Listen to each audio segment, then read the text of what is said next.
హల్లెలూయా. చేతులు రెండు పైకెత్తి ఒకసారి చెప్తారా? హల్లెలూయా, హల్లెలూయా. మంచిది. సామెతల గ్రంథం 13వ అధ్యాయం 24వ వచనం. ఉదయం ఎందుకో నేను 5:15 టైంలో అనుకుంటాను, ప్రార్థన చేసుకుంటుంటే ఈ మాట నా హృదయంలో పెట్టాడు దేవుడు చెప్పమని. ఇది అవసరమని, దైవచిత్తమని భావించి జ్ఞాపకం చేస్తున్నాను. మంచి మనసుతో అంగీకరించాను. సామెతల గ్రంథం 13వ అధ్యాయం 24వ వచనం. బెత్తము వాడనివాడు తన కుమారునికి విరోధి.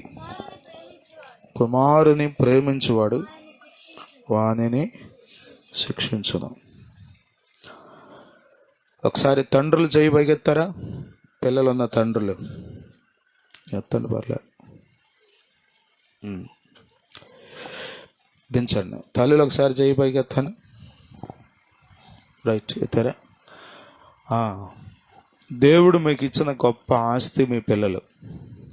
దేవుడు మీకు ఇచ్చిన గొప్ప ఆశీర్వాదం మీ పిల్లలు. చేతులు దించండి. బైబిల్ చెప్తుంది, బెత్తము వాడనివాడు తన కుమారునికి విరోధి. విరోధి అంటే శత్రువు. ఒక తండ్రి కుమారుడికి శత్రువు అయిపోతాడంట. ఎప్పుడు బెత్తము వాడకపోతే. ఇంగ్లీష్లో ఈ ప్రొవర్బ్ ఉంది, spare the rod spoil the child అని. Spare the rod and spoil the child. ఇక్కడ ఈ బైబిల్లో నుండి వచ్చిన సామెత అది. అంటే బెత్తం పారై పిల్లోడిని నాశనం చేయి. బెత్తం పారై పిల్లోడిని నాశనం చేసేయి.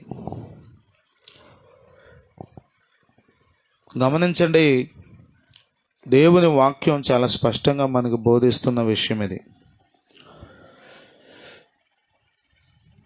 బెత్తము వాడనివాడు అనగా, వాడనివాడు అంటే వాడని తండ్రి తన కుమారునికి విరోధి అయిపోతాడని. కుమారుని ప్రేమించేవాడు వానిని శిక్షిస్తాడు. 2-3 మాటలు మీకు చదివిస్తాను, చూడండి వాక్యంలో నుండి. సామెతల గ్రంథంలోనే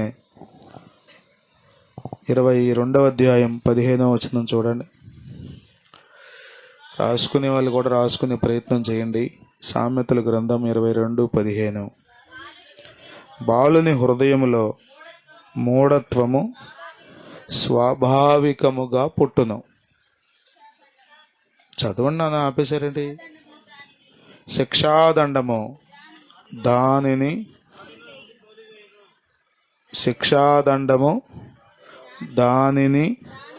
దానిలో నుండి దేనిలో నుండి దానిలో నుండి అని అన్నాడు కదా. ఏంటా 2 మాటలకు అర్థం? దేనిలో నుండి?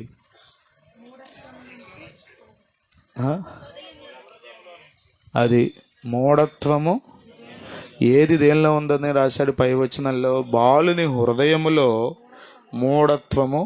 జెస్సి వింటలా? నువ్వు వింటలా? బాలుని హృదయములో మూఢత్వము స్వాభావికముగా పుట్టును. స్వభావరీత్యా పిల్లల హృదయంలో ఏం పుడద్దంట? మూఢత్వం. అంటే నాకు నచ్చింది కావాల్సిందే, నాకు ఇవ్వాల్సిందే, నేను ఇదే తింటా అది తిన్నాం, నాకు ఇదే కావాలి అది వద్దు. ఇక వాళ్ళు ఏం కోరుకుంటే అని చెప్పండి. వాళ్ళకు పెద్ద తెలుసా? వాళ్ళకి పెద్ద అనుభవం ఉందా? వాళ్ళకి ఎంత వయసు ఉంది? ఇవన్నీ మనం ఆలోచన చేస్తాం. కానీ వాడు ఏం ఆలోచిస్తాడు తెలుసా? ఈ మూఢత్వం ఉందే, హృదయంలో పుట్టే ఈ మూఢత్వాన్ని తొలగించేది ఏంటో తెలుసా? శిక్షాదండము. చెప్పండి, శిక్షాదండము. 23వ అధ్యాయం 13వ వచనం 14వ వచనం. నీ బాలురను శిక్షించుట మాను కొనకుము, బెత్తముతో వానిని కొట్టిన ఎడల వాడు చావకుండును. బెత్తముతో వానిని కొట్టిన ఎడల పాతాళమునకు పోకుండా వాని ఆత్మను నీవు తప్పించదవు. 29వ అధ్యాయం 15వ వచనం కూడా చదువుతారా? బెత్తమును గద్దింపును జ్ఞానము కలుగజేయును. అదుపు లేని బాలుడు తన తల్లికి అవమానము తెచ్చును. 17వ వచనం కూడా, నీ కుమారుని శిక్షించిన ఎడల అతడు నిన్ను సంతోషపరచును, నీ మనస్సునకు ఆనందము కలుగజేయును. కొరింథీయులకు రాసిన మొదటి పత్రిక 4వ అధ్యాయం 21వ వచనం.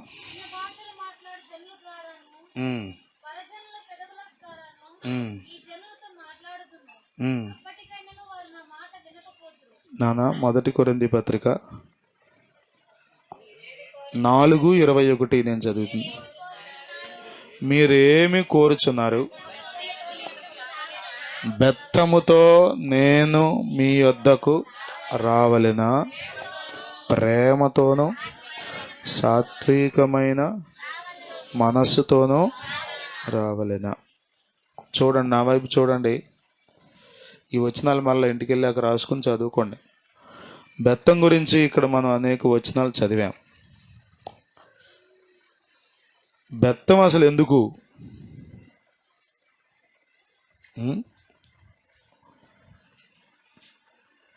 ఒక బిడ్డను క్రమశిక్షణలో పెట్టాలంటే, సరైన త్రోవలో నడిపించాలంటే ఖచ్చితంగా మనం అతని విషయంలో బెత్తాన్ని వాడాలి. రాజ్యాంగం లేకపోతే సుప్రీంకోర్టులో ఒప్పుకోవట్లప్పుడు కొట్టడానికి వీల్లేదు. తల్లిదండ్రులు, టీచర్స్ అసలు కొట్టడానికి వీల్లేదు. ఏం జరుగుతుంది?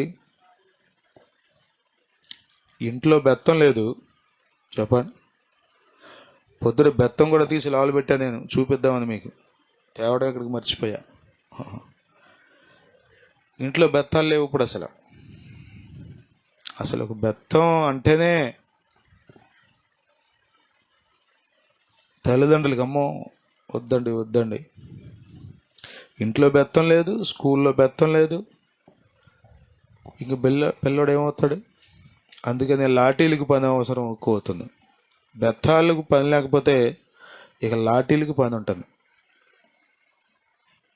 ఒక దైవజనుడు అన్నాడు, నా తల్లి వంటి తల్లి గనక ప్రపంచంలో ఉన్న అందరికీ ఉంటే జైలు అవసరం లేదన్నాడు, పోలీసులు అవసరం లేదన్నాడు ఒక దైవజనుడు. నా తల్లి వంటి తల్లి గనక అందరికీ ఉంటే, అందరికీ తల్లులు లేరా? ఉన్నారు, కానీ నా తల్లి లాంటి తల్లి ఉండాలి. అంటే ఎక్కడ లాలన చేయాలో, ఎక్కడ ప్రేమించాలో, ఎక్కడ శిక్షించాలో ఇవి మనం గ్రహించాలి.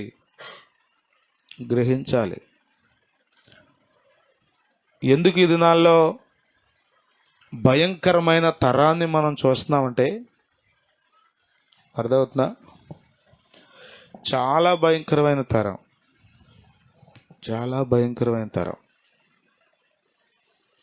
పాత వాళ్ళకైతే అసలు అర్థం కావట్లేదు చూస్తుంటే ఏంటి వీళ్ళ పరిస్థితి అని.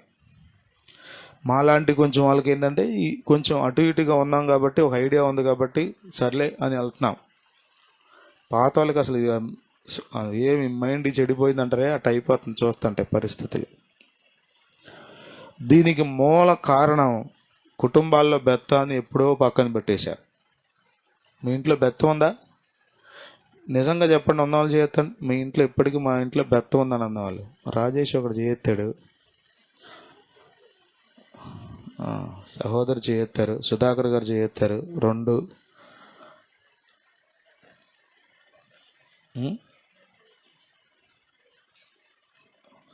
దయచేసి పిల్లలున్న తల్లిదండ్రులు గుర్తుపెట్టుకోండి, మీ ఇంట్లో ఖచ్చితంగా బెత్తం ఉండాలి. పిల్లలు గుర్తుపెట్టుకోండి, మీ అమ్మా నాన్న బెత్తం వాడకపోతే మీ అమ్మా నాన్న మీకు శత్రువులు. అర్థమవుతుంది? ఇది కొంచెం అర్థం చేసుకోవడానికి కష్టమైనా బైబిల్ చెప్పే నిజం. చాలాసార్లు ఏ టీచర్ ఇష్టపడతాం మనం? పిల్లలు చెప్పండి, ఏ టీచర్ ఇష్టం? హోంవర్క్ చేయకపోయినా చెప్పమని వీళ్ళు చెప్పండి. ఎవరిష్టం మనకి? మాట వినకపోయినా చెప్పండి. మనల్ని పట్టించుకోకుండా మనతో చనువుగా ఉండి మామూలుగా మాట్లాడి అంతవరకు సరిపెట్టుకునే మాస్టర్ అయితే మంచి మాస్టర్ మనకు. కానీ రిజల్ట్ ఎలా ఉంటుందో తెలుసా?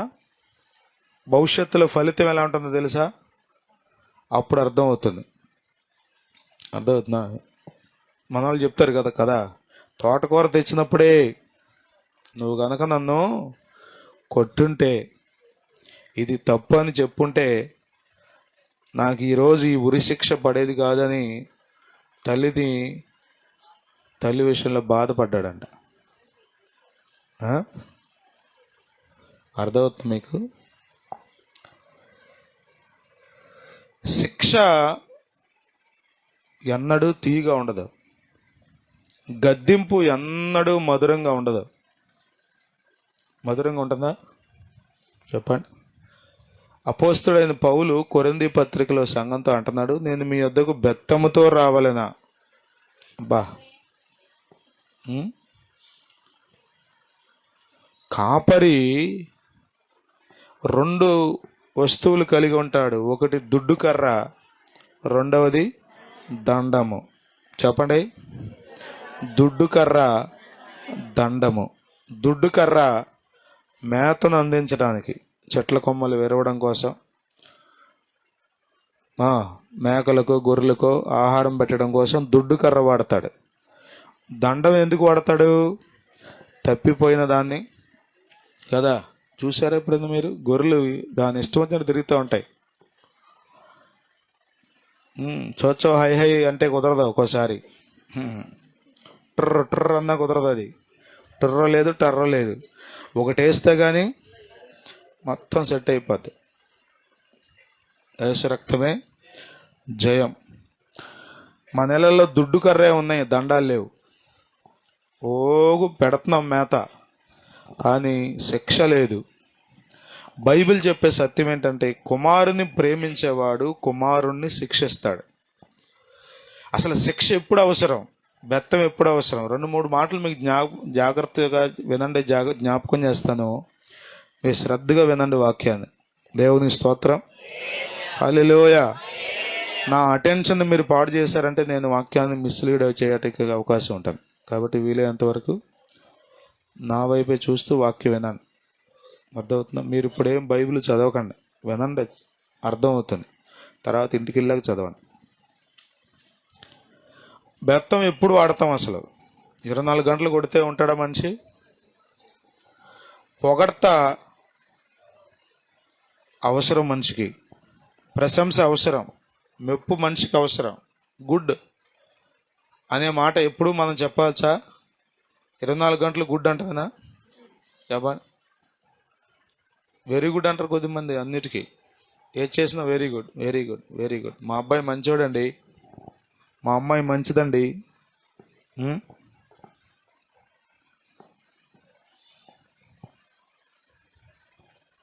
మొన్న ఒక స్కూల్ ప్రిన్సిపల్ గారు నాతో మాట్లాడుతున్నారు, అన్నా పిల్లలు విచిత్రమైన ఆటలు ఆడుతున్నారు, ఏంటో ఫ్లేమ్స్ అని ఆడుతున్నారంట. నేను ఇప్పటివరకు ఇలా ఆడుతున్నారా మీరు ఎవరన్నా?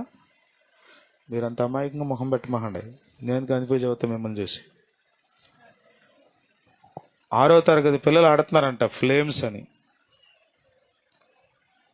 తెలుసా సూచన? నీకు తెలుసా? రైట్, మంచిదా, నేను ఒప్పుకున్నా. నాకు అసలు తెలియదు, ఆ ప్రిన్సిపాల్ చెప్పే వరకు నాకు తెలియదు. చాలా విచిత్రమైన ఆట అంట అది. అట్లా ఆడుతున్నారంట 6th క్లాస్ పిల్లలు. విచిత్రమైన ప్రవర్తనలు లోకంలో పిల్లల జీవితాల్లో కనబడుతున్నాయి. ఆ ఆట గురించి చెప్పే టైం నాకు లేదు, అందుకని అక్కడ తాపేస్తుందని. మీరు కూడా ఇటు వచ్చేయండి, అసలు ఏంటి అని ఆలోచించమహండి.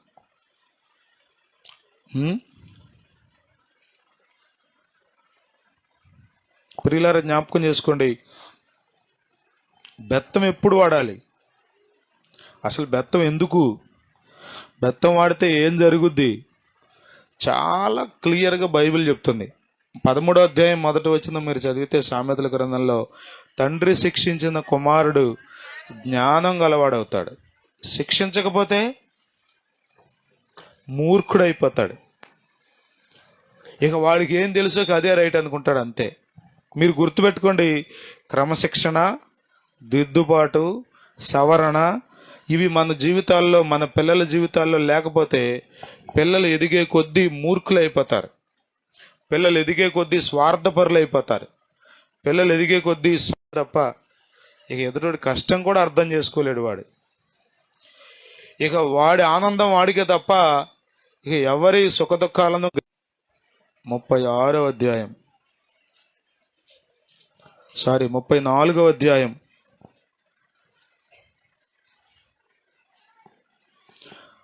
కాపర్లను గూర్చి ఇక్కడ మాట్లాడుతూ అంటాడు, స్తుతి స్తుతి స్తుతి, 16వ వచనం.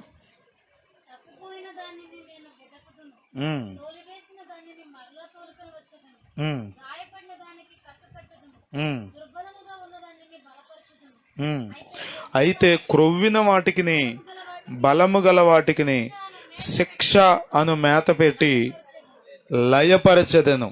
చూసారా, పైన అంటున్నాడు, తప్పిపోయిన దాన్ని వెతుకుతా, తోలివేసిన దాన్ని మరలా తోలుకొస్తా, గాయపడిన దాన్ని కట్టు కడతా, దుర్బలముగా అంటే బలహీనంగా ఉన్నదాన్ని బలపరుస్తా. అయితే క్రొవ్విన దానిని, బలము కలిగిన దానిని ఇవేం చేస్తున్నాయో తెలుసా, అవి తాగుతున్నాయి, ఇక మిగతా నీళ్ళన్నిటిని కలకలు చేసేస్తున్నాయి, మిగతా గొర్రెలు తాగనీయకుండా. అవి తింటున్నాయి, మిగతా మేత అంతటిని పాడు చేస్తున్నాయి, మిగతా గొర్రెలు తిననీయకుండా. ఇవి బలుస్తున్నాయి, వీటి మూలన మిగతావన్నీ బలహీనం అవుతున్నాయి. ఇవి బాగానే కొవ్వు బట్టి ఉంటున్నాయి, కానీ మిగతావన్నీ, నేను ఇందాక చెప్పానే స్వార్థపరులు అయిపోతారు పిల్లలని. చెప్పండి, అన్న గురించి ఆలోచించని తమ్ముడు ఈ దినాల్లో ఎందుకున్నాడు, అక్క గురించి ఆలోచించని చెల్లి ఎందుకుంది ఈ దినాల్లో?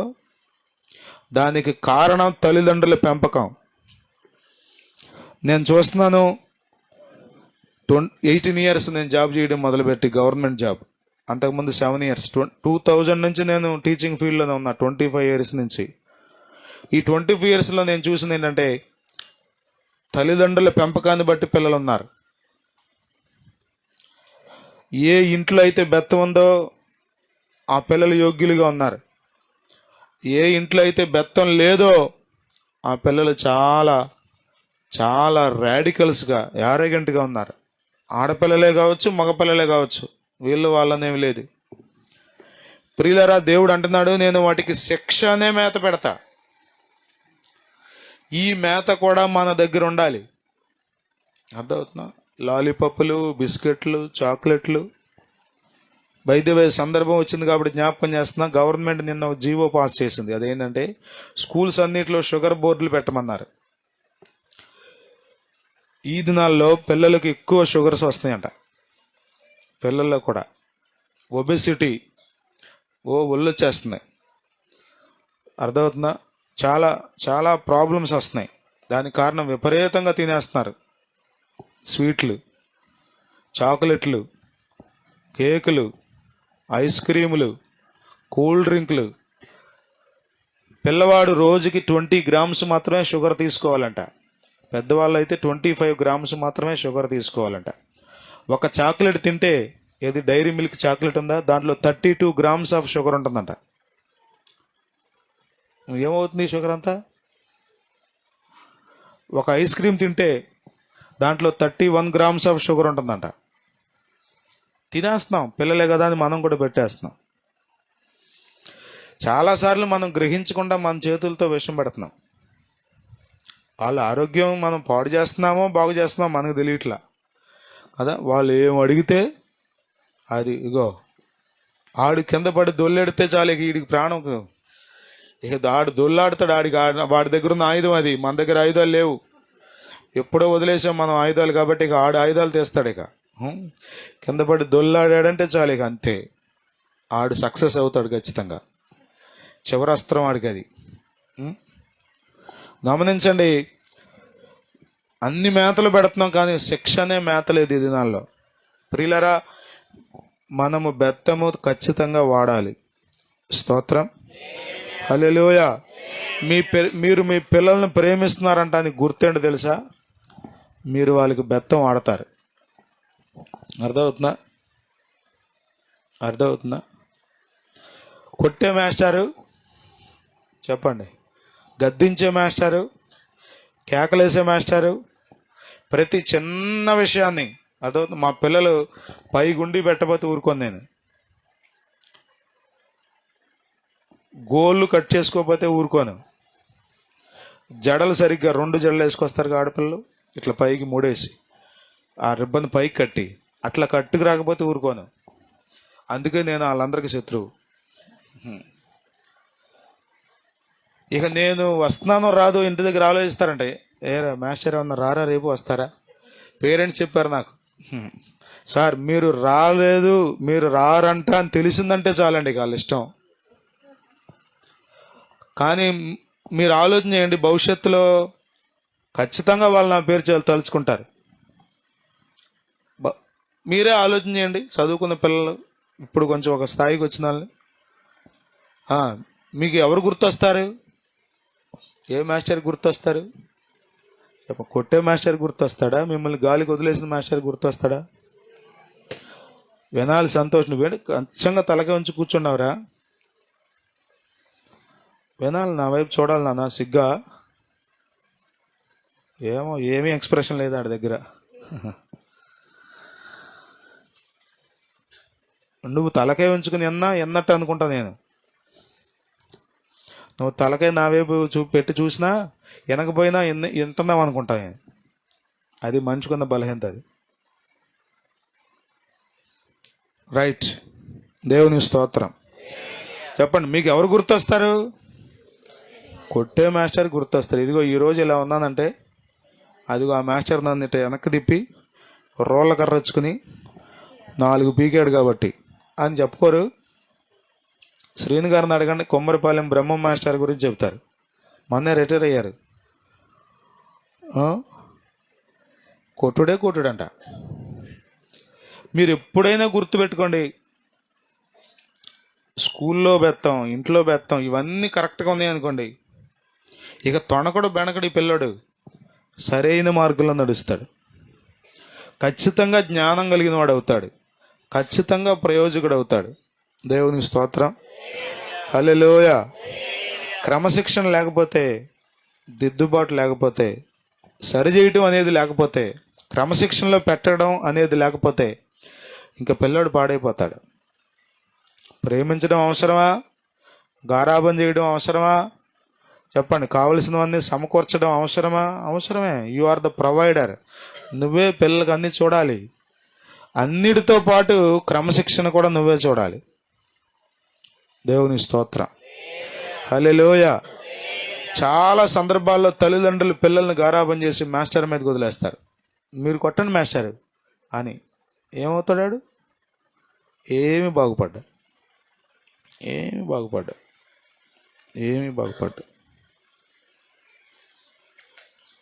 ప్రియులరా, మనం క్రమశిక్షణలో పెట్టకపోవడం వలన మన పిల్లల్ని మనం చేతులారా పాడు చేస్తున్నాం. చేతిలో బెత్తం లేదంటే మన పిల్లలను మన చేతులతో మనమే గొంతు నులిమి చంపేస్తున్నాం. గుర్తుపెట్టుకోండి. ఎవడైతే బెత్తం వాడలేదో వాడు తన పిల్లల కంటే తను తాను ఎక్కువ ప్రేమించుకుంటున్నాడు.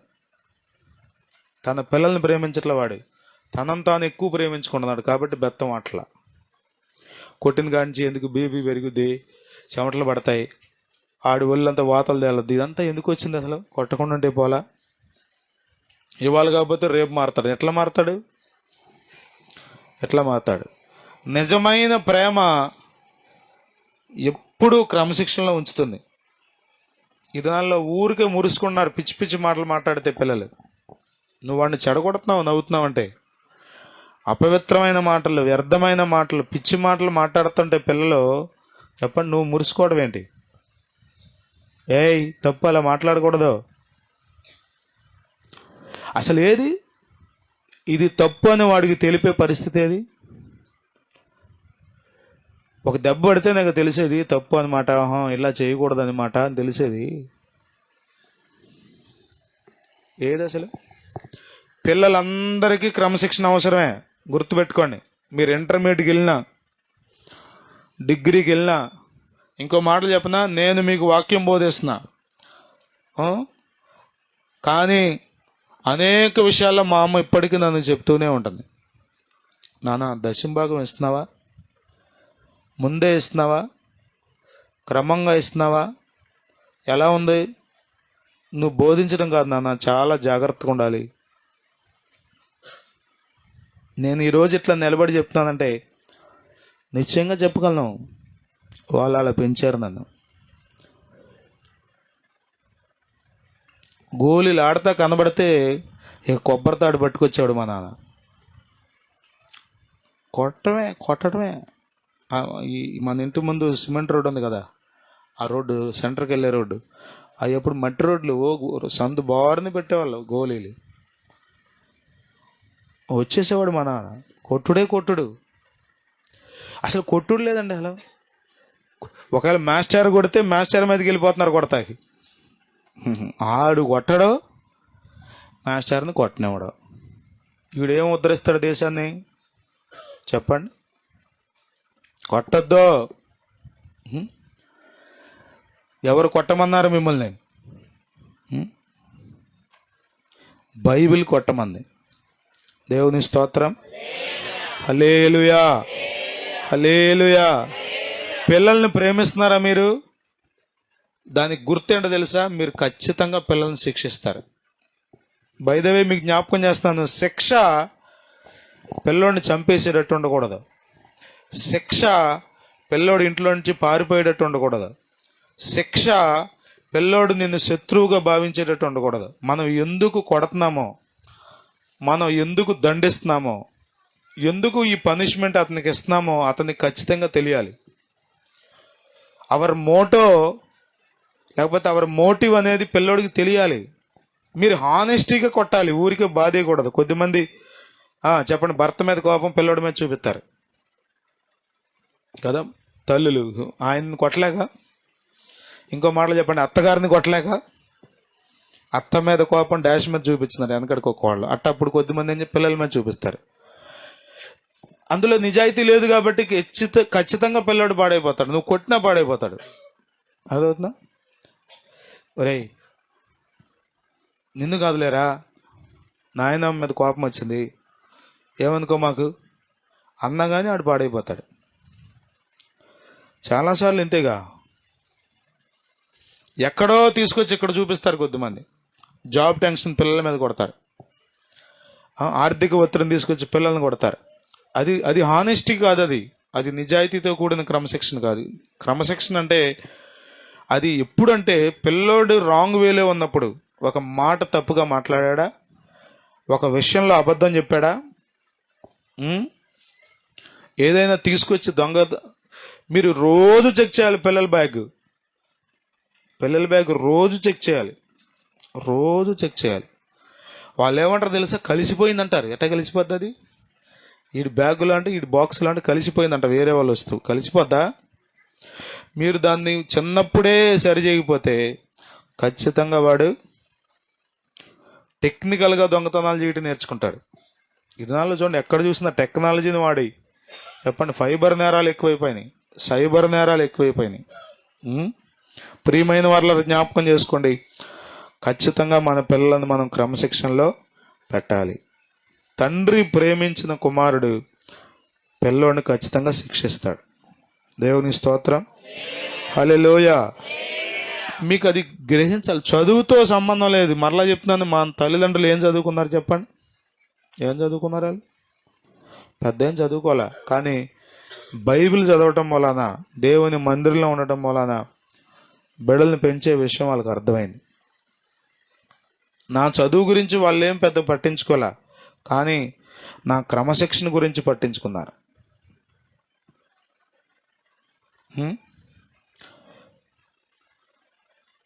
ఒకరోజు మా అమ్మమ్మ ఏదో ఒక ఒక ఒక దొంగతనాన్ని మా జ్యోతక్క మీద కట్టింది. ఆ పిల్ల తీసిందని చెప్పింది. వాస్తవంగా ఆ వస్తువు అక్కడే ఉంది, కానీ ఆ ఉద్దేశం అది పెద్దది తీసేసిందని. చాలా అంటే చాలా భయంకరంగా కొట్టేశారు. మా అమ్మ అనుకుంటే కొట్టింది, చాలా అంటే చాలా భయంకరంగా కొడతా ఉంటే నేను ఎక్కిలు బట్టి ఏడుస్తున్నా, విపరీతమైన ఏడుపు. అవన్నీ నాకు గుర్తుకొస్తుంటే అర్థమవుతుంది ఈ సానుభూతి పడేటువంటి విధానం అది అది పిల్లలకి మా నేర్పట్లేదు. ఒకడు బాధపడుతుంటే ఈడు ఆనందించే పరిస్థితి కదా. ఆడు వస్తువు పోయి ఏడుస్తుంటే ఎత్తుక్కుంటుంటే ఈడే దాచేసి మరి వాడు బాధపడుతుంటే ఆనందించే సైకోలుగా తయారైపోయారు. కారణం ఏంటో తెలుసా? శిక్షణ సరిగ్గా లేకపోవటం, పిల్లల్ని సరిగ్గా పెంచకపోవటం. ఇవన్నీ మనకేం తెలుసండి? మేమన్నా సైకాలజీ చదువుకున్నామా? ఏమీ చదవసరలా. బెత్తం పట్టుకోండి చాలు, అన్నీ సెట్ అవుతాయి. దేవుని స్తోత్రం. హల్లెలూయా, హల్లెలూయా. మందిరానికి వచ్చే పిల్లలు అవలక్షణాలు కలిగి ఉన్నారంటే ఖచ్చితంగా బోధకుడిదే తప్పు, తల్లిదండ్రులదే తప్పు. ఇక్కడ బోధించే కాపరి సరిగ్గా బోధించట్లా, ఇంటి దగ్గర మీరు సరిగ్గా ప్రవర్తించట్లా. మీ బెత్తం చాలా చక్కగా మీరు వాడాలి దాన్ని. మీరు యోగ్యమైన నీతిమంతులైన తల్లిదండ్రులుగా మీరుంటే మీరు కొట్టే ప్రతి దెబ్బ వాడికి మేలు చేస్తుంది. దేవుని స్తోత్రం. హల్లెలూయా. పిచ్చుక మీద బ్రహ్మాస్త్రం అన్నట్టుగా కొట్టే మహాన్. వాడి వయసు అంతా, వాడంతా, ఎలా కొట్టాలి, కొడితే ఏం జరుగుద్ది కొద్దిమంది చెప్తాడు. 9th క్లాస్ వాళ్ళతో, 8th క్లాస్ వాళ్ళతో, 10th క్లాస్ వాళ్ళతో ఫ్రెండ్షిప్ చేస్తాడు. వాడు చదివేది 2nd క్లాసే. పిచ్చోడే కాదు, వెర్ర అలవాట్లు ఏమి లేవు, మంచోడు, బాగా చదువుతాడు. ఈ మొహం అంతా కాలిపోయినట్టు వచ్చినాయి. ఏంటని అడిగితే వాళ్ళమ్మ మాటలు పెట్టిందట. హైదరాబాద్ సెలవుల్లోకి వెళ్తే అక్కడేదో మాట అనకపోతే మొహం మీద పెట్టింది, బొగ్గల మీద, 2 బొగ్గల మీద. అది దుష్టత్వం, అది దుష్టత్వం. అది ఏమాత్రం జ్ఞానం. నేను ఆమెను కూర్చోబెట్టి గంట చెప్పా. చాలామంది పిల్లల్లాగా ఎడుతున్నారమ్మా. దేవుడు మీకు పిల్లల్ని ఇచ్చాడు, వాడు మంచి పిల్లడు, వాడు బెస్ట్ స్టూడెంట్, స్కూల్లో అల్లరి చేస్తారు, కానీ వాడు చెప్పుకునే విధానం, దండించే విధానం 2 బొగ్గలు మచ్చలు ఇప్పటికీ ఉన్నాయి వాడికి. దాన్ని ఏమంటారు? అది పశువు స్వభావం అన్నమాట. అది నేనేం జ్ఞాపకం చేస్తున్నాను, ఇక బెత్తం వాడమన్నారు కదండి, సాగు చేత కొట్టేసి మీరే వాడమన్నారని చెప్పమాకండి. అర్థమవుతున్న వాక్యం అట్లా అర్థం చేసుకుంటే మీదే తప్పది. బెత్తం ఎలా వాడాలి? ఇప్పుడు వాడకపోతే వాడు చాలా ఇబ్బందులకు గురవుతాడు. బైబిల్ చెప్తుంది, ఇప్పుడు అది దుఃఖంగా కనబడినా రాబోయే కాలంలో అది నీతి ఫలాలు ఇస్తుంది. హెబ్రీ పత్రిక 12వ అధ్యాయం చదవండి. త్వరగా చూడండి, ముగిస్తున్నాను. 5వ వచనం నుండి చదవండి. హెబ్రీ పత్రిక 12వ అధ్యాయం 5వ వచనం నుండి 11వ వచనం వరకు చూడండి జాగ్రత్తగా. ఒక్క నిమిషం ఆగునాను, అందరూ బైబిల్ తీయండి. మనోహర్ బైబిల్ తీయొచ్చు, కొత్త నిబంధనలు ఉంటుంది అది. హెబ్రీ పత్రిక 12వ అధ్యాయం 5వ వచనం. పిల్లలు జాగ్రత్తగా చూడండి, అది పిల్లలతో చెప్పే మాట. అది తీసారా? అందరూ బైబిల్ తీసారా? 12వ అధ్యాయం 5వ వచనం. నా కుమారుడా అంటే కుమార్తెలు కాదనుకో మహండి. యేసయ్య దగ్గర జెండర్ బయాస్ ఏమి ఉండదు. సహజంగా పదం ఆడతాడు. కుమారుడా అంటే కుమార్తె కాదనుకో మహండి. నా కుమారుడా, ప్రభు చేయు శిక్షను తృణీకరించకము, ఆయన నిన్ను గద్దించినప్పుడు విసుకకము. ప్రభు తాను ప్రేమించిన వారిని శిక్షించి తాను స్వీకరించు ప్రతి కుమారుని దండించును. ఈ మాటలు సామెతలు 3, 11, 12 వచనాల్లో ఉంటాయి. ఆ మాటల్ని ఎత్తి చూపుతున్నాడు పౌలు గారు. సామెతల్లో ఉన్న మాటను ఎత్తి ఇక్కడ జ్ఞాపకం చేస్తున్నాడు. అక్కడికి ఉన్న మాట కూడా చదవండి ఒకసారి వెనక్కి. నా కుమారుడా, యెహోవా శిక్షను తృణీకరింపొద్దు, ఆయన గద్దింపునకు విసుకవద్దు. తండ్రి తనకు ఇష్టుడైన ఏ కుమారుని? ఇష్టుడైన కుమారునికి మనం కైమాలు పెడతాం ఇప్పుడు కదా. ఇష్టుడైన కుమారుడికి స్పెషల్గా తెచ్చి లెగ్ పీసులు వేస్తాం. ఇష్టుడైన కుమారుడు అంటే ఆడికి స్పెషల్ అంతా. కానీ బైబిల్ ఏం చెప్తుంది తెలుసా? తండ్రి తనకి ఇష్టుడైన కుమారుని గద్దించు రీతిగా యెహోవా తాను ప్రేమించు వారిని గద్దించును. దేవుని స్వభావం తల్లిదండ్రులు కలిగి ఉండాలి. దేవుని స్వభావం ఏంటో తెలుసా? ప్రేమించే వారిని, చెప్పండి, ప్రేమించే వారిని గద్దిస్తాడు. 141 కీర్తన 5వ వచనంలో దావీదు అంటాడు, నీతిమంతులు నన్ను కొట్టుట నాకు ఉపకారం, వారు నన్ను గద్దించుట నాకు తైలాభిషేకం, నేను దానిని త్రోసివేయకుందునుగాక అంటాడు. ఈ దినాల్లో మందిరాల్లో గద్దింపులేవి? చెప్పండి. గట్టిగా మాట్లాడితే చెప్పండి, ఎవరి దారాలు చూసుకోవడమే తప్ప, ఇదిగో ఈయన మంచి బోధకుడు మమ్మల్ని గట్టిగా ఇదిగో 9ంటికే రమ్మని ప్రతిరోజు చెబుతున్నాడు, లేకపోతే ఇట్లా ఉండమంటున్నాడు, అట్లా ఉండమంటున్నాడు, ఇట్లా ఉండమంటున్నాడు. ఇది ఇప్పుడు గద్దింపులే ఉంటున్నాయి. ఖచ్చితంగా ఆయన మమ్మల్ని ప్రేమిస్తున్నాడు అనుకునే వాళ్ళు ఎక్కడున్నారు చెప్పండి? బోధంతా సాఫ్ట్గా వెళ్ళిపోవాలి కదా, సాఫ్ట్గా వెళ్ళిపోవాలి, ఏదో మాట్లాడాలి, అయిపోవాలి, చక్కగా సంతోషంగా ఇంటికి వెళ్ళిపోవాలి. లోపాలు సరి చేయబడకూడదు, ఏమాత్రం శిక్షణ అనేది జరగకూడదు. మరి ఎట్లా? దేవుని స్వభావం కదా ఇది. ఎఫెసీ పత్రిక 6వ అధ్యాయం 2వ వచనంలో అన్నాడు, తండ్రులారా మీ పిల్లలకు కోపం రేపక మీ పిల్లలను ప్రభువు బోధలోను శిక్షలోను పెంచమన్నాడు. శిక్షలో పెంచాలి. బోధ శిక్ష 2 ప్యారలల్గా ఉండాలి. అర్థమవుతుందా? నీవు చేసే పొరపాటును నీకు చూపించి సరిచేయగలిగితే ఇది సరైన బోధ. ఏం పర్లేదండి, ఎందుకు మామూలు ప్రార్థన చేస్తాను నేను, ఇక అన్నిటికంటే కుదరదు. అన్నిటికీ ప్రార్థన ఏంటి? దేవుడు నీకు బుర్ర పెట్టాడు, అందులో మెదడు పెట్టాడు కదా. ఎన్ని చేపల మెదడులు తిన్నావో మెదడు పెరుగుద్దని, కానీ అట్టగుందా మట్టి బుర్ర కదా. నువ్వు తిను బాబా మెదడు, తలకాయ మాంసం తెచ్చి మరీ పెడతారు కొద్దిమంది. మెదడు తినరా, నువ్వు మెదడు తినరా, నీకు అసలు తెలివి తక్కువ. ఎంత తెలివి వచ్చింది చెప్పండి? ఎంతమంది మెదడు తింటే వస్తుంది నీకు తెలివి? పిల్లరా జ్ఞాపకం చేసుకోండి, బోధ ఏంటో తెలుసా? ఖచ్చితంగా నేను గద్దించేదిగా ఉండాలి, నేను సరిచేసేదిగా ఉండాలి. అదే నిజమైన కాపరి లక్షణం. నిజమైన తండ్రి కూడా అంతే. తండ్రి తను ప్రేమించే కుమారుని శిక్షిస్తాడు. దేవునికి స్తోత్రం కలుగును గాక. హల్లెలూయా, హల్లెలూయా. ఈ దినాల్లో చిన్నప్పటి నుంచే పిల్లలకి కదా ఊరికే ఇండివిడ్యువాలిటీ ఎక్కువైపోతుంది. అందరి ముందు నన్ను అంటావా, అందరి ముందు నన్ను కొడతావా, ఏమైందంట? అమ్మ కొట్టడం మంచిదే కదా. నీతిమంతులు నన్ను కొట్టుట నాకు ఉపకారం, అది నాకు మేలు. ప్రియులరా, ఇక్కడ పౌలు అంటున్నాడు, చదువు నాన్న, దాని కంటిన్యూషన్ చదువు, ముగించేస్తాను. శిక్షించి స్వీకరించే ప్రతి కుమారుని దండించును అని కుమారులతో సంభాషించున్నట్లు మీతో సంభాషించు ఆయన హెచ్చరికను మరచితిరి. శిక్షాఫలము పొందుటకై మీరు సహించుచున్నారు. దేవుడు కుమారులనుగా మిమ్మల్ని చూచుచున్నాడు.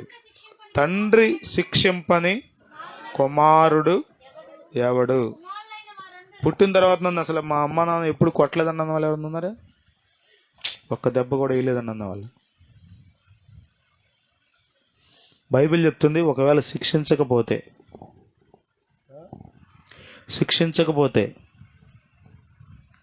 మీరు దుర్బీజులు అన్నాడు. చదవండి ముందుకు. కుమారులైన వారందరూ శిక్షలో పాలు పొందుచున్నారు. మీరు పొందని ఎడల దుర్బీజులే గాని కుమారులు కారు. మరియు శరీర సంబంధులైన తండ్రులు మనకు శిక్షకులై. ఈ శిక్షణ విషయంలో తండ్రులు చాలా ఎక్కువ పాత్ర తీసుకోవాలి. తండ్రులారా కొంచెం నా వైపు చూడండి, మీకు వందనాలు. తండ్రులారా వినండి. తండ్రులు పిల్లల్ని పెంచే విషయంలో ఎక్కువ బాధ్యత తీసుకోవాలి. నా పని అంతా డబ్బు సంపాదించడమేను, ఉప్పు పప్పు నూనె చింతపండు చెప్పరండి, బట్టలు ఫ్రిడ్జు ఏసీ ఈ కొని అక్కడ పడేయటమేను, ఇక మొత్తం అంతా డమ్ గారే చూసుకుంటారు. అంతే కుదరదు. డమ్ గారు ఏం చూడరు, నువ్వే చూడాలి. అర్థమవుతుందా? అందుకే ఆ పదం వాడాడు అక్కడ ఎఫెసీ పత్రికలో, తండ్రులారా అన్నాడు, తల్లిదండ్రులారా అలా. ఎందుకని? Special priority. అర్థమవుతుందా? తండ్రి పట్టించుకున్న పిల్లడు వేరుగా ఉంటాడు, తండ్రి పట్టించుకొని పిల్లడు వేరుగా ఉంటాడు. మనమేమో చాలా బిజీలో పడిపోయి పిల్లల్ని పట్టించుకోవట్లా.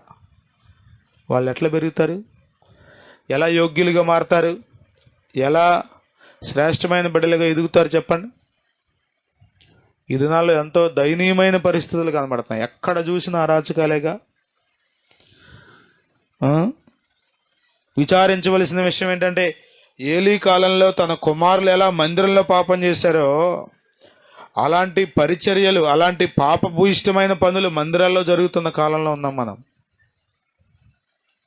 అరే సాసిపెట్టి 2 పేకొద్దు కొడుకుల్ని, హోప్ని ఫీనహాస్, వాళ్ళిద్దరంట దేవునికి బలిగా అర్పించిన వాటిని ముందే తినేస్తున్నారంట. మందిరానికి వచ్చిన స్త్రీలతో పాపం చేస్తున్నారంట. ఈ 2 దేవుడే వచ్చి చెప్పాడు ఏలీతో, ఒరే నాయనా, నీ కొడుకులు సప్పగా చెడిపోయారు, నువ్వు కొంచెం దారిలో పెడితే వాళ్ళు బాగుపడతారు, లేకపోతే నా శిక్ష వచ్చిందంటే హఠాత్తుగా చేస్తారు, కొంచెం దారిలో పెట్టమని దేవుడే ఏలీకి చెప్పాడంట. చెబితే ఏలి ఏం చేయాలి? ఇప్పుడు పెరగొచ్చు, పెరిగితే మీసాలు గడ్డలు రావచ్చు, కొట్టకూడదా? మీరు చిన్నప్పటి నుండే పిల్లల్ని అలా పెంచితే వాళ్ళు కూడా ఒక ఐడియా వస్తుంది, మా అమ్మకు మా నాన్న కొడద్దే. అసలు ఆ భయం ఎక్కడుంది? ఇప్పుడు పిల్లలకి భయపడిపోయి వస్తున్నారు తల్లిదండ్రులు. అది దౌర్భాగ్యం అది. అట్లాంటి కొడుకు పుడితే అంత పోతే అంత. పిల్లలకి భయపడిపోవడం గడ వణిగిపోతున్నారు. అన్నట్టు చచ్చిపోతా అన్నాడంట. ఇక 100 రోజు చచ్చిపోతున్నావు వాడి కోసం. ఆడు చచ్చిపోతా అన్నాడని 100 రోజు చచ్చిపోతున్నావు అంటాడు. నా కుమారులారా, నేను వినినది యుక్తమైనది కాదు. అంత సాఫ్ట్గా చెప్తే అంటారు వాళ్ళు, అంత సాఫ్ట్గా చెప్తే లైన్లో ఉన్నారు వాళ్ళు. తిని కొవ్వు పట్టేసి ఉంటారు వాళ్ళు, మాంసం తినేసి శరీర సంబంధమైన కార్యాల్లో మితిమీరిపోయి ప్రవర్తిస్తుంటే నా కుమారులారా అంటే కుదురుద్దా? నేను అంటాను, కాలు చెయ్యి ఇరిసేస్తే సరిపోయేది, చచ్చిపోకుండా బతికేవాళ్ళు, మందసం పట్టబడకుండా ఉండేది, దేవుని ఉగ్రత ఇశ్రాయేలీల మీదకి రాకుండా ఉండేది. ఒక కాలు ఇరిగేది, ఏమయ్యేది? అర్థమవుతుందా? చాలా సందర్భాల్లో మనం అలా చేస్తున్నాం. అర్థమవుతుందా? చాలా సందర్భాల్లో మీ బిడ్డ దారి తప్పడానికి తల్లిగా నీదే బాధ్యత. నీ కొడుకు చెడిపోవడానికి, అక్రమ మార్గాల్లో తిరగడానికి, నీ కొడుకు స్కూల్లో ఇష్టానుసారంగా ప్రవర్తించడానికి తండ్రిగా నీదే బాధ్యత. మరి ఎవరు అనుకున్నావు? మా అబ్బాయి అండి అంతకుముందు బాగానే ఉన్నాడండి, ఇదిగో పలానోడి సావాసం పట్టాడండి. అబద్ధం చెప్ప మాకు. వాడి సావాసం పట్టడం కాదు, నీ పెంపకం తప్పు. ఎవడి స్నేహం చేయాలో ఎవరితో స్నేహం చేయకూడదో చెప్పావా? నువ్వు ఎప్పుడన్నా చెప్పావా? ప్రియులారా, ఈ దినాల్లో చాలా భయంకరమైన సమస్య తల్లిదండ్రుల సమస్య. ఇప్పుడు నేను ఫేస్ చేస్తున్నాను, నేను చూస్తున్నాను. చాలా భయంకరమైన పరిస్థితి తల్లిదండ్రుల్లో ఉంది. రాజకీయ నాయకులకి మీ కుటుంబాలు బాగుపడితే నచ్చదో, మీ ఓట్లు మాత్రం కావాలి వాళ్ళకి. మీ పిల్లలు చదువుకుంటే కాదు, మీరు మీ పిల్లలు కలిసి కుటుంబం అంతా కలిసి సంతోషంగా ఉంటే కాదు వాళ్ళకి కావాల్సింది. ఆ ఎలక్షన్ టైంకి ఆ 4 ఓట్లు పడితే చాలు. దానికోసం మీకు ఫ్రీ బస్ ఇస్తారు, దానికోసం మీకు తల్లికి వందనం ఇస్తారు, దానికోసం మీకు ఇంకోటి ఇస్తారు. అది ఏ పార్టీ అయినా కావచ్చు. రాజకీయం మాట్లాడట్లా నేను, కానీ శిక్షను నేర్పేవాడు దేవుడు ఒక్కడే. శిక్షించేవాడు సరైన తండ్రి ఒక్కడే. ఏ రాజకీయ నాయకుడైనా శిక్షిస్తాడా? వీడు వెళ్ళిన వెంటనే పెడసంగులు ఇట్లాగే జరిగింది. ఆ కుర్రోడు చాలా భయంకరంగా ప్రవర్తిస్తున్నాడని ఎస్ఐ లోపల తీసుకెళ్ళి 4 పీకాడు. వాడు వెనకాలే ఫోన్ వచ్చేసింది. ఇగో మావాడే వదిలేశాడు. వాడు బయటికి వెళ్ళి సూసైడ్ అటెంప్ట్ చేశాడు. ఇప్పుడున్న ఎస్ఐ గారి కంటే ముందున్న 2వ ఎస్ఐ గారు ఆయన అసలు ట్రాన్స్ఫర్ పెట్టుకుని వెళ్ళిపోయాడు. ఎన్నో లక్షల రూపాయలు ఖర్చు పెట్టాడు ఆయన. ఆ పిల్లోడు సూసైడ్ చేసుకుని హాస్పిటల్లో ఉంటే ఆయన బతికించడం కోసం మొత్తం ఖర్చు అంతా ఈయనే. ఏం చేశాడు? ఈయన చేసిన తప్పేంటి చెప్పండి? దారి తప్పిన బిడ్డని సరిచేయడం కోసం ఒక బాధ్యత కలిగిన ఉద్యోగ అధికారిగా క్రమశిక్షణ తీసుకున్నాడు. అది కూడా ఊరుకోలా, తల్లిదండ్రులు అడ్డం తిరిగేశారు. ఎన్నో లక్షలు ఖర్చు పెట్టాడు, చచ్చిపోతే మళ్ళా డబ్బులు కట్టించారు. దండం పెట్టేశాడు, జీవితంలో అందరూ కూచిపూడి రానన్నాడు. పోలీసులు భయపెట్టేయటమే. ఎవరో తల్లిదండ్రులు. శిక్ష అసలు ఒప్పుకున్నారా? 4 రోజులు జైల్లో ఉండకూడదా? ఒక పూట ఎస్ఐ దగ్గర కూర్చోకూడదు అక్కడ మోకాల మీద? అయ్యా ప్లీజ్ బాబు, ఎట్టో గట్ట చేసి ఏదో ఒకటి చేసి బయటికి రప్పించాయి. అర్థం అవుతుంది కదా. ఏమి చేయరు అసలు. ఊరికట్ట కాళ్ళ మీద కూర్చోబెడతారు సాయంత్రం వరకు, చాలు. వాడికి అదే పెద్ద పనిష్మెంట్. కొట్టేసే పరిస్థితులు ఎక్కడున్నాయి ఇప్పుడు? వాళ్ళు కూడా భయపడిపోయి వస్తున్నారు. నాకు ఎందుకు వచ్చింది గోల? తల్లిదండ్రులు ఎప్పుడైతే వదిలేశారో అందరూ వదిలేస్తారు. అర్థమవుతుందా? తల్లిదండ్రులు పట్టించుకుంటే మాస్టరు కొడతాడు, ఎవడైనా కొడతాడు కదా. ఇప్పుడు పక్కనింటి అమ్మాయి నీకు ఏమన్నా భయం చెప్పింది అనుకో, నువ్వేం చేస్తా? వెళ్ళిపోతావు ఒక తాసుపాములేక మీదకే. ఏంటి నువ్వు మా అబ్బాయి అన్నావంట, మరేమనాలి? అనకూడదా? నువ్వు చెప్పవు, ఎవరిని చెప్పలేము. పిల్లల బెత్తము వాడని వాడు కుమారునికి విరోధి. దేవునికి స్తోత్రం. హల్లెలూయా, హల్లెలూయా. నా బోధ వినేవాళ్ళలో చాలా మందికి మంచి విశ్రాంతి దొరుకుతుంది. చక్కగా నిద్రపడద్ది, హాయిగా ఆకలేస్తుంది, ఇంటికి వెళ్ళక మంచిగా భోజనం చేయొచ్చు. మళ్ళా రండి, వీలైతే మళ్ళీ భోజనం చేసేంతసేపు వాక్యం చెబుతా, రెస్ట్ తీసుకుందరు. కానీ మళ్ళీ వెళ్ళండి, కుదిరితే మళ్ళా చెబుతా. అంతేనా? దేవుడు మిమ్మల్ని దీవించును గాక. హల్లెలూయా, హల్లెలూయా. తండ్రి శిక్షింపని కుమారుడెవడు? కుమారులైన వారందరూ శిక్షలో పాలు పొందుచున్నారు. మీరు పొందని ఎడల దుర్బీజులే గాని కుమారులు కారు. శిక్షకులు, అర్థమవుతుందా? Trainers. We are the trainers, we are the coaches. అర్థమవుతుందా?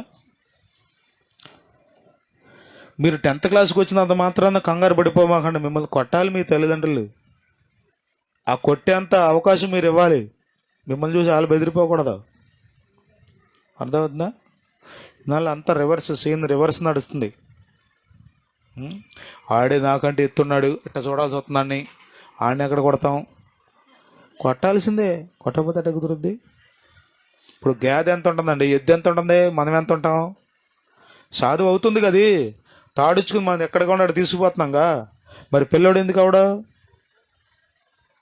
దాన్ని కొడుతున్నాం, ఈయన కొడతలా కదా. ఒక పూట పాలు ఇవ్వకపోతే దానికి ఉందే భజన.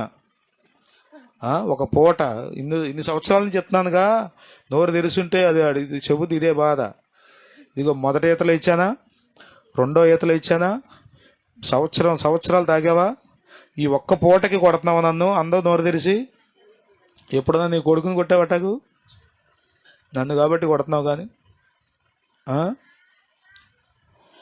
ఖచ్చితంగా శిక్షకులుగా ఉండాలి. The main problem in the present generation is parenting. Parenting సరిగ్గా లేదు, తల్లిదండ్రులు సరిగ్గా లేరు. నీతి మార్గంలో పెట్టడానికి వాళ్ళే నీతి తప్పి బ్రతుకుతున్నారు. ఇంకా నీతి ఏం చెప్పగలరు? అక్రమంగా నడుచుకునే మనిషి క్రమం ఎలా బోధించగలదు?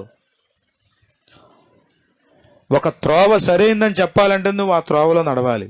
మన వాళ్ళు చెప్తారు, ఆవు అంట ఎక్కడ మేస్తుంది, దూడంట ఎక్కడ మేసద్దంట? గట్టు మీద మేసద్దా అన్నాడు. అంటే అది ఎందుకు గట్టు మీద ఉంటుంది? సేలో దిగుద్ది అది కూడా. అర్థమవుతుందా? వ్యభిచారం చేసే నీవు ఏమి చెప్పగలవు నీ పిల్లలకి? దొంగతనం చేసే నీవు ఏమి చెప్పగలవు పిల్లలకి? దేవుడంటే భయం లేకుండా జీవించే నీవు, నీ చేతిలో ఉన్న బెత్తం వలన పిల్లడు ఏం బాగుపడతాడు? ప్రియులరా, మనం చాలా యోగ్యంగా జీవించాలి. నేను అంటాను, కనీసం మీ పిల్లలు బాగుపడాలన్నా మీ పాపాన్ని విడిచిపెట్టండి. మీ పిల్లలు బాగుపడటం కోసమైనా, మీ తరం ఎట్టాగా అయిపోతుందిగా, మీ పిల్లల కోసమైనా పాపాన్ని విడిచిపెట్టండి. పాపం ఏంటనేదో తెలుసా? ఒక అపరిచిత వ్యక్తి లాగా, అన్నోన్ పర్సన్ లాగా మీ ఇంట్లోకి ఎంటర్ అవుద్ది. కొన్ని రోజులుగా అది అతిథిగా మారిపోద్ది. ఆ తర్వాత మీ మీద యజమానిగా మిగులుతుంది. అది పాపం నిన్ను ఏలుబడి చేస్తుంది. అపరిచిత వ్యక్తిలాగా ఎంటర్ అయ్యి అతిథిగా మారి నిన్ను, నీ మీద యజమానిగా మారి నిన్ను ఏలుబడి చేసి నిన్ను పాతాళానికి అణగదొక్కేస్తుంది. నీ పాపం వలన నీ కుటుంబం పాడైపోద్ది. నీ పాపం వలన నీ సంఘం పాడైపోద్ది. నీ పాపం వలన నీ చుట్టూ ఉన్న సమాజం పాడైపోద్ది, భ్రష్టు పట్టిపోద్ది. కనీసం పిల్లలు పుట్టి పిల్లల మొహం చూసైనా పాపాన్ని విడిచిపెట్టవా? నీవు శిక్షకుడుగా ఉండాలంటే నువ్వు నీతిమంతుడిగా ఉండాలి అంటున్నాడు అక్కడ. వారి యందు భయభక్తులు కలిగి ఉంటమి, అట్లయితే ఆత్మలకు తండ్రి అయిన వానికి మరి ఎక్కువగా లోబడి బ్రతికవలను కదా. వారి కొన్ని దినముల మట్టుకు తమకిష్టము వచ్చినట్టు మనలను శిక్షించరి. ఆ మాట చెప్పండి, ఈ మాట అందరూ. తమకిష్టం వచ్చినట్టు ఎట్టా శిక్షించారంట?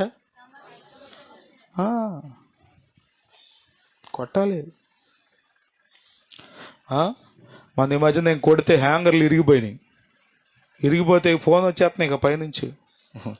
కొట్టమాకరట పిల్లల్ని, కొట్టమాక. కొట్టాలి. భార్యని కొట్టేవాడు చేతకొన్నాడు కానీ పిల్లల్ని కొట్టేవాడు యోగ్యుడు.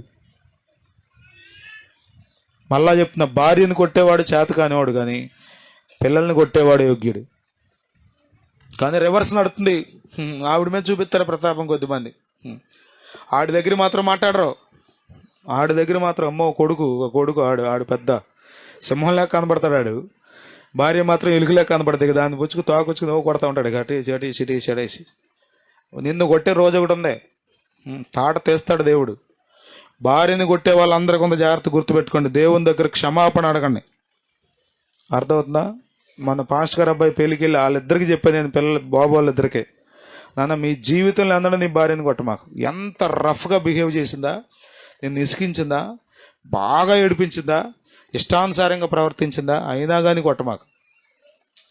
Never beat her. అర్థమవుతుందా? ఈ మాటలు మీలో కొద్దిమంది కష్టంగా ఉన్నాయి. ప్రభువు చెప్పమన్న ప్రతి మాట చెప్తా. మీకు ఇష్టంగా ఉన్నా, కష్టంగా ఉన్నా, నష్టంగా ఉన్నా స్వీకరించారా? బాగుపడతారు. తేలిగ్గా తీసుకుని ఎగతాళి చేసుకున్నారా? మీ కర్మకు మీరే బాధ్యులు. మీ ప్రాణానికి నేను ఉత్తరవాదిని కాదు. రేపు దేవుని దగ్గర నిలబడినప్పుడు దేవుడు చెప్తాడు. ఆ రోజు చెప్పాడుగా, ఆగస్టు 24వ తారీఖు జగదీష్ పుట్టినరోజు వాక్యం చెప్పాడుగా, పాస్టర్ గారు వినలేదా? కేకు బాగా తిందావు, చక్కెర పొంగలు బాగా తిందావు, గుర్తులేదా వాక్యం అంటాడు దేవుడు. అర్థమవుతుందా? సీరియసిటీస్. అర్థమవుతుందా?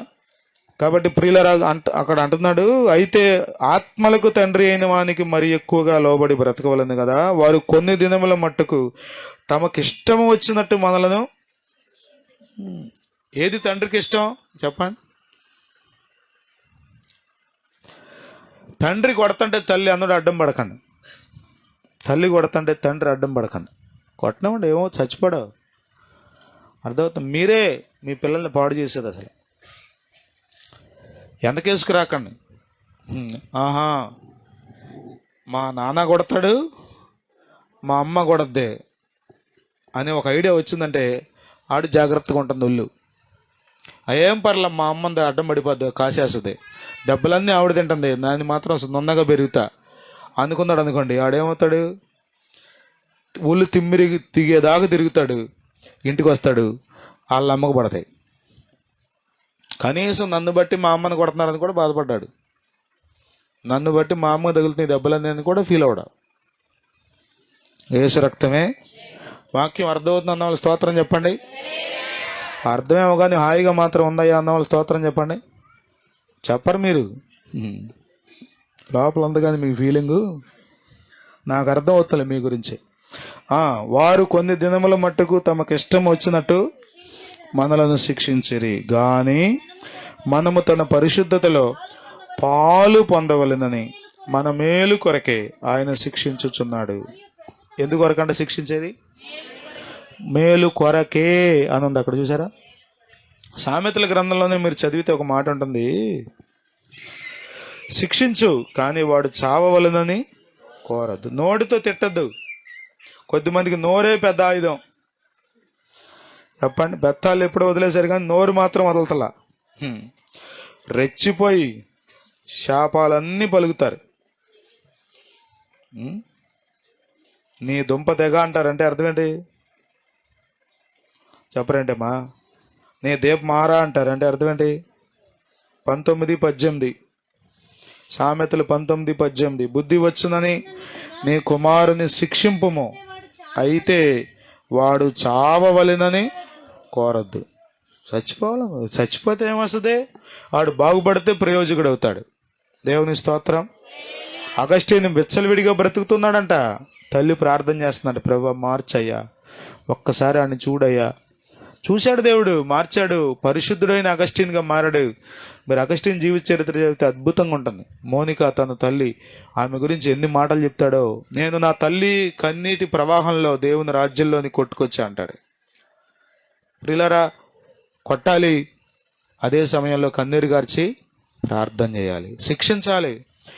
శిక్ష లేకుండా తప్పు అనేది ఎలా తెలుస్తుంది చెప్పండి వాడికి? ఈ దినాల్లో అన్నింటికీ మురుసుకున్నారు తల్లిదండ్రులు కదా. మాస్టర్ గురించి చెడుగా మాట్లాడినా అది తప్పు అని చెప్పేది లేదు. పక్కన తోటి పిల్లల గురించి ఇష్టానుసారంగా ప్రవర్తించినా ఏం లేదు. అసలు ఇది తప్పు అంటానికి లేదు. అసలు ఫాల్స్ ప్రెస్టేజ్ లోకంలో నడుస్తుంది. 11వ వచనం, మరియు ప్రస్తుతమందు సమస్త శిక్షయు దుఃఖకరముగా కనబడునే గాని సంతోషకరముగా కనబడదు. అయినను, ఈ మాట చెప్పేత్న ముగిస్తున్నాను నేను, అయినను దాని యందు అభ్యాసము కలిగిన వారికి అది నీతి అను సమాధానకరమైన ఫలమిచ్చును. దేవునికి స్తోత్రం కలుగును గాక. హల్లెలూయా. ఏ ఫలం ఇస్తుందంట? సంతోషకరంగా ఉంటుందా చెప్పండి? దెబ్బ కొడుతుంటే సంతోషంగా ఉంటుందా? ఉండదు, ఉండదు, ఉండదు, ఉండదు. మేము చిన్నప్పుడు టీవీ ఉండేది కాదు. క్రికెట్ మ్యాచ్ చూడటానికి పక్కింటి టీవీకి వెళ్ళేవాడిని. 1-2 సార్లు వచ్చి పిలిచేది మా అమ్మ, వచ్చేరా అని. అయిపోతుంది మా అమ్మ, చివరి 2 ఓవర్లు అయిపోతున్నాయి, 2 ఓవర్లే. సినిమాలు చూడటానికి వెళ్ళేవాడిని కాదు, క్రికెట్ మ్యాచ్ చూడటానికి వెళ్ళేవాడిని. 2 ఓవర్లు అయిపోతుందమ్మా, అయిపోతుంది, చివరి చూసేసి ఎవరు గెలిచారో చూసి వచ్చేస్తుందమ్మా. మీకు తెలుసా, చాలాసార్లు నన్ను తలుపేసి లోపలికి రానివ్వాల. ఏది? టీవీ చూడటానికి, క్రికెట్ చూడటానికి వెళ్ళినందుకు. సినిమాలకు పంపించే తల్లిదండ్రులు ఉన్నారు,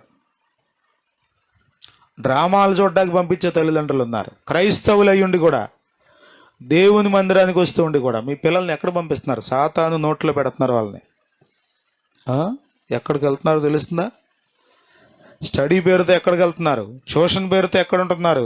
స్కూల్ పేరుతో ఎక్కడ ఉంటున్నారు? సెన్స్ ఉందా ఏమన్నా నీకు? గ్రహించగలుగుతున్నావు? ఈ దినాల్లో తల్లిదండ్రులు స్వార్థపరులైపోయారు. వాళ్ళ సొంత సుఖం వాళ్ళు చూస్తున్నారు తప్ప పిల్లల గురించి ఏమీ ఆలోచించట్లా. పిల్లల కొరకు అడుపు కట్టుకునే వాళ్ళేరి, పిల్లల కొరకు ప్రయాసపడే వాళ్ళేరి, పిల్లల బాగు కోరి ఇందాక చెప్పినట్లుగా పాపాన్ని విడిచిపెట్టే వాళ్ళేరి, లోక సుఖాలను పక్కన పెట్టేవాళ్ళేరి. నీవు బాలింతగా ఉన్నప్పుడు ఎంతో పత్యం చేసావు, ఇక అక్కడితో చాలనుకున్నావు, కానీ జీవితకాలం పత్యం మర్చిపోయావు. అందుకనే బిడ్డలు భయంకరమైన రోగాలకు కారణమై నీ కళ్ళ ముందే చనిపోతున్నారుగా. నీకు పుట్టిన బిడ్డలు నీ కళ్ళ ముందే చనిపోతున్నారుగా. బెత్తం వాడకపోవటం నీదే తప్పది. ప్రభు నీతోనే మాట్లాడుతున్నాడు. ప్రభువా నేను తప్పు చేశానని ప్రభు పాదాలు పట్టుకో. బెత్తం వాడకపోవడం తప్పు, బెత్తం వాడడం రైట్. అర్థమవుతుందా?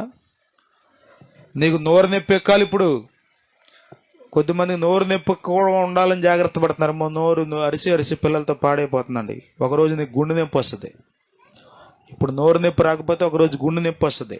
వాడు చేసినటువంటి చేష్టలను బట్టి, వాడి గురించి నువ్వు విన్న వార్తలను బట్టి. శిక్ష చాలా అవసరం. నేను ఫస్ట్ సంవత్సరం గుడ్ షెపర్డ్ స్కూల్లో చేరినప్పుడు 2000లో ఫస్ట్ క్లాస్ పిల్లని నుంచో పెట్టా. చాలా భయంకరంగా కొట్టేవాడిని. నా కొట్టుడంతా చాలా వరకు తగ్గింది ఇప్పుడున్న పరిస్థితులను బట్టి. ఒక పిల్లని నుంచో పెడితే ఫస్ట్ క్లాసో మేబీ 5th క్లాస్, నాకు సరిగ్గా గుర్తులేదు, కానీ అప్పుడే వాళ్ళ తాత ఎవరో వచ్చారు. చాలా ఫైర్ అయిపోయాడు. మా పిల్లోడు పరువేం కాదన్నారు. ఏంటంటే అందరి పిల్లల ముందు వాడిని నుంచోబెడితే అంట. నుంచోబెడితే మీరు నమ్మండి, నేను అక్కడ 5 years చేశాను. ఆ 5 yearsలో వాడిని కంప్లీట్గా వదిలేశా. వాడు హోంవర్క్ రాసినా రాకపోయినా, చదివినా చదవకపోయినా. ఎందుకని? చాలా భయంకరంగా దుర్భాషలు ఆడారు నన్ను. పట్టించుకోవడం కష్టం, వదిలేయటమే తేలిక. పట్టించుకోవటం కష్టం, కొట్టడం కష్టం. కొడితే బోళ్ళంత హైరాందా మనకి, వదిలేస్తే హాయిగా ఉంటుంది. మీరు ఎప్పుడేం గుర్తుపెట్టి, కొట్టిన తర్వాత మనం అయిపోద్ది ప్రాణం, సగం ఊపిరి అయిపోయిందట్టు అనిపిస్తుంది మనకి. దెబ్బ కొడితే చాలాసార్లు నేను బాధపడతా, వాళ్ళు బాధపడరు దెబ్బలు కొట్టాక. అంత హైరాణ పడతాం మనం దెబ్బలు కొడితే. అయినా ఎందుకు కొడుతున్నాం? ఆడు బాగుపడాలని. 9th క్లాస్లోనో 10th క్లాస్లోనో వాళ్ళు మళ్ళీ నా దగ్గరికి వచ్చి రిక్వెస్ట్ చేయడం, ప్లీజ్ సార్ మీరు పట్టించుకోండి సార్, మా ఊడు అయిపోయింది, ఆడి పరిస్థితి ఏమీ రావట్లా. పట్టించుకోవాలా. వాడు ఇప్పుడు రోడ్ల మీద తిరుగుతున్నాడు, కాజలో తిరుగుతాడు, ఇంకా తిరుగుతాడు. నువ్వు ఏడ్చేటట్టు చేస్తాడు వాడు. అర్థమవుతుందా? ఖచ్చితంగా కొట్టాలి. మరలా చెప్తున్నాను, ఊరకే కొట్టరు. తల్లిదండ్రులు ఊరకే కొట్టద్దు, టీచర్స్ ఊరకే కొట్టద్దు. శిక్ష చాలా అవసరం. కానీ ఇది దుఃఖకరంగా ఉంటుంది, కానీ ఒకరోజు ఇది సంతోషంగా ఉంటుంది. ఒకరోజు నీతి సమాధానం అనే ఫలాన్ని ఇస్తుంది. దేవుని స్తోత్రం. వాడిని చూసి నువ్వు గర్వపడేటట్టుగా, వాడిని చూసి ఆనందించేటట్టుగా, వాడిని చూసి సంతోషించేటట్టుగా దేవుడు చేస్తాడు. దేవుని స్తోత్రం. హల్లెలూయా. అంతా దేవుడే చూసుకుంటాడు అనుకో మాకు. దేవుడు నిన్ను నమ్మి నీ చేతిలో బిడ్డలను పెట్టాడు. You have the responsible person. నీవే బాధ్యతగా ఉండాలి, యోగ్యుడిగా బిడ్డల్ని పెంచాలి. ఈ మాటలు ఎవరికి అవసరమో ఎందుకు అవసరమో నాకు తెలియదు.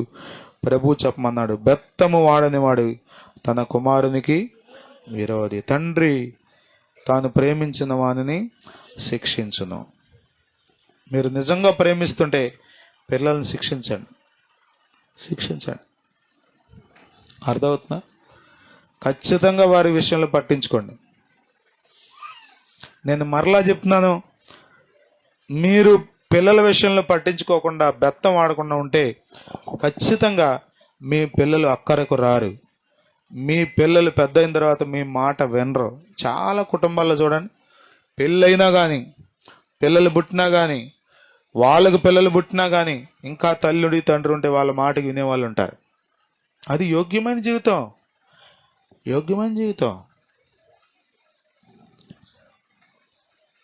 బెత్తాన్ని ఎలా వాడాలి ప్రార్థన చేసుకోండి. దేవుడు మీకు జ్ఞానం ఇస్తాడు. ఎలా వాడాలో తగిన కృప మీకు ఇస్తాడు.